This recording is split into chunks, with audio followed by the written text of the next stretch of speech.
In this video I am going to tell you how to remove green screen from your Filmora 14.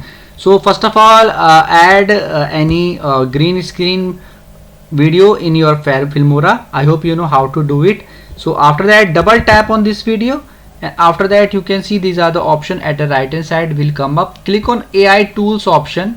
You can see this is the AI tools option. Just tap on this. You can see this chroma key option is showing. Just you need to turn this option on, and that's it. Now you can see this green screen is now removed, and you can simply do it. It is very easy. Earlier it was showing green screen, now it is removed. So I hope friends, now you will be able to remove green screen from Filmora 14. So in case you find this video helpful, just hit on the like button. Also subscribe my channel for upcoming videos.